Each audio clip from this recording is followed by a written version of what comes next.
Bem-vindos ao segundo módulo da disciplina Promoção da Saúde e Qualidade de Vida. Neste segundo módulo abordaremos os temas saúde bucal, saúde ocular, atividade física e saúde, alimentação saudável, prevenção do uso de drogas, imunização e vacinação. Saúde bucal. Manter a higiene bucal é fundamental, não só para os dentes e boca, mas para o corpo todo. E não pense que isso é muito complicado de fazer, pois não é. Basta criar uma rotina e fica tão simples quanto realizar outras atividades diárias, como por exemplo comer e lavar as mãos. Criar uma rotina de higiene bucal significa desenvolver ações simples para manter a boca e os dentes limpos. Faz parte da higiene bucal escovar os dentes, passar o fio dental, usar enxaguante bucal e, é claro, consultar o dentista frequentemente para verificar se não há nenhum problema. A escova de dentes é o principal instrumento para uma boa higiene bucal. O correto é escovar os dentes sempre após as refeições, durante no mínimo 2 minutos, em um local com boa iluminação e sempre em frente a um espelho. O fio dental remove a placa bacteriana e os restos de alimentos das áreas onde a escova dental não alcança, como por exemplo a linha da gengiva e as áreas entre os dentes, evitando o aparecimento de cáries e doenças gengivais. As visitas ao dentista são uma revisão do estado da higiene dos dentes, ajudam a manter os dentes mais limpos, mais saudáveis e também ajudam a evitar o desenvolvimento de problemas que podem chegar a causar a dor, como as cáries. A cárie é a proliferação de bactérias na boca, que acaba afetando os dentes. Esse problema só ocorre pela associação de 2 fatores: excesso de alimentos que prejudicam os dentes e a falta de higiene bucal.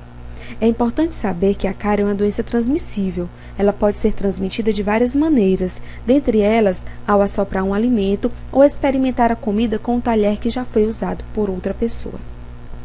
Maneira correta de escovar os dentes. Após passar o fio dental, deve-se escovar suavemente a parte da frente dos dentes. Para isso, segure a escova inclinada na direção da gengiva, pressionando e deslizando a escova no sentido da linha da gengiva até a ponta dos dentes. Agora, deve-se escovar a superfície dos dentes que são utilizadas para mastigar na parte de cima da boca. O movimento deve ser suave, de vai e vem. A escova deve ir até os últimos dentes da boca. Depois, repita o mesmo processo na parte de baixo. Não esqueça de limpar também a parte interior dos dentes da frente. Para isso, incline a escova e mova no sentido da gengiva para a ponta do dente. Para finalizar, depois que os dentes já estão limpos, é hora de limpar a língua. Para isso, faça movimentos cuidadosos com a escova, varrendo a língua da parte interna até a ponta. É importante cuidar da higiene bucal desde o nascimento. No recém-nascido, a limpeza deve ser feita com gaze ou fralda umedecida em água limpa, para remover os resíduos de leite. Isso favorecerá a gengiva crescer saudável e preparada para a primeira dentição. Saúde ocular. Os pais, em colaboração com os professores, devem estar sempre atentos, pois crianças também podem apresentar problemas de visão. As dificuldades de aprendizagem não significa forçosamente que uma criança tenha deficiências de aprendizagem, mas podem constituir também um indício de que a criança simplesmente enxerga mal. Componentes do olho. Cristalino. É a lente dos olhos. Se localiza entre a íris e o vítreo. Pupila. Localiza-se no centro da íris. É a porta de entrada. Ela é quem regula o fluxo de luz para a retina. Íris. É a parte colorida do olho. Córnea. Camada externa do olho. É a parte anterior, transparente e protetora do olho. Retina. É a parte do olho responsável pela formação de imagens, ou seja, pelo sentido da visão. Mácula. É responsável pela visão de alta definição de cores e movimentos finos. Nervo óptico. É o nervo que transmite o estímulo visual para o cérebro. Aqui é a imagem da retina, mostrando a mácula. Este ponto mais brilhante é o disco do nervo óptico. Os principais problemas de visão que surgem nas crianças são a hipermetropia, miopia, astigmatismo e estrabismo. Estes são os problemas mais comuns e afetam quase 20% das crianças que estão em idade escolar. Esses problemas visuais podem atrapalhar a aprendizagem das crianças e, por isso, é importante um rápido diagnóstico. Miopia. Miopia é a condição em que os olhos podem ver objetos que estão perto, mas não são capazes de enxergar claramente objetos que estão longe.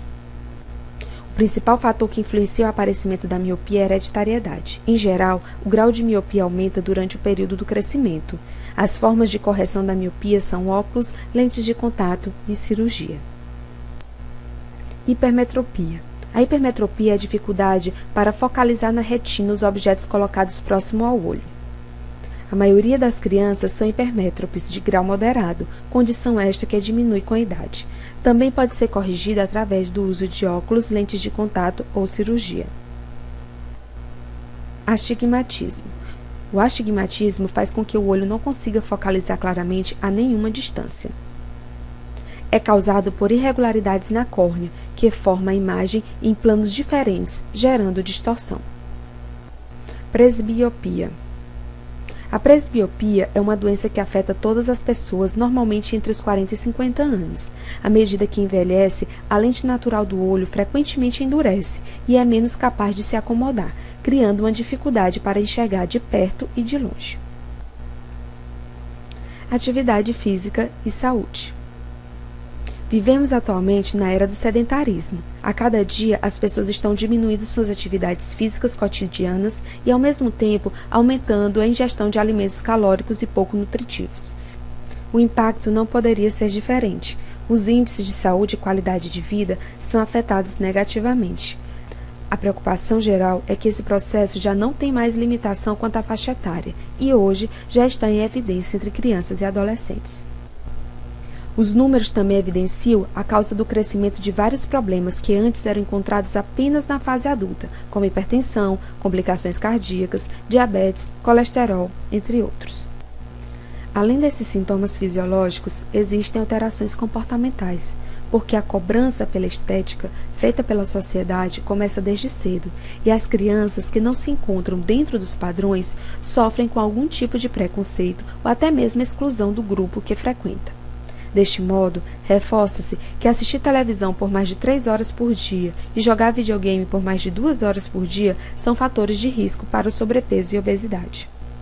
Assim, vários estudos destacam que hábitos de atividade física incorporados na infância e adolescência possivelmente possam transferir-se para idades adultas. Enfatiza-se os benefícios da prática da atividade física associada à saúde e ao bem-estar. Isso entra como ponto positivo para a saúde pública e medicina preventiva, pois a redução da prevalência do sedentarismo na idade adulta e a melhor qualidade de vida acarreta a redução dos índices de doenças associadas à obesidade. Alimentação saudável. Uma boa alimentação é essencial desde cedo para que a formação dos dentes, ossos, músculos e tecidos das crianças seja feita de forma saudável. Os hábitos alimentares são condicionados desde os primeiros anos de vida, por isso é muito importante o estabelecimento de regras e de comportamentos alimentares saudáveis, desde cedo, já que muitos dos erros alimentares do adulto se adquirem ainda na infância. A alimentação infantil inicia-se no nascimento da criança, quando a mãe começa a amamentação. O aleitamento materno é a melhor e mais completa alimentação para o bebê nos 6 primeiros meses de vida. Depois, é preciso educar o paladar da criança, oferecendo alimentos naturais como frutas e sucos. As verduras e legumes devem ser oferecidos diariamente para que virem um hábito. O cardápio deve ser diversificado, equilibrado, incluindo preparações criativas e de boa aceitação. Já as frutas devem ficar em lugar visível, de fácil acesso, pois o colorido desperta o apetite e estimula a ingestão. Horários e rotina para a alimentação são fundamentais. A criança deve se alimentar em lugar calmo, arejado e limpo. A alimentação feita de forma rápida, com barulho e em frente à televisão contribui para ela comer muito mais do que o necessário, de maneira pouco prazerosa e sem degustar devidamente os alimentos. Outro detalhe importante é que os pais devem ser exemplos. Não adianta os pais estarem com um prato cheio de guloseimas e insistir para que a criança coma saladas. A escola também tem a obrigação e o dever de oferecer merenda saudável, fortalecendo a atitude de proibição da venda de produtos prejudiciais nas suas cantinas. Prevenção do uso de drogas. As mais sérias pesquisas sobre a questão nos mostram o aumento do uso de drogas, mas principalmente mostram-nos a necessidade de planejarmos ações preventivas adequadas ao grupo que desejarmos atingir. Prevenir não é banir a possibilidade do uso de drogas. Prevenir é considerar uma série de fatores para favorecer que os indivíduos tenham condições de fazer escolhas. Tratar sobre o tema drogas muitas vezes gera insegurança, medo e angústia. Não é fácil discutir e abordá-lo, e muitos consideram fazer isso uma perda de tempo. Educadores, orientadores educacionais, coordenadores e outros profissionais se deparam com situações que raramente são tranquilas quando o assunto entra em questão. Devemos ter em mente que vários fatores contribuem para a decisão de alguém usar drogas, e não somente um fator isolado. Além disso, não é porque o indivíduo está envolvido em uma vida cheia de fatores de risco que necessariamente ele fará um uso problemático de álcool e outras drogas. A formação de cada um de nós se inicia na família. É função da família proteger seus filhos e favorecer neles o desenvolvimento de competências como lidar com limites e frustrações. Na adolescência, a falta de proteção da família, especialmente para o adolescente que não sabe lidar com frustrações, pode favorecer o uso indevido de substâncias psicoativas.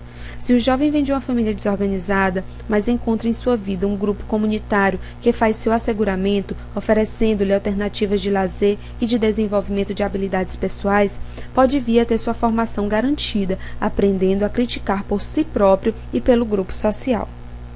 Uma opção eficaz é a participação da escola na promoção de discussões internas sobre o papel dos diferentes agentes da comunidade escolar para tratar a questão do consumo de drogas entre seus alunos.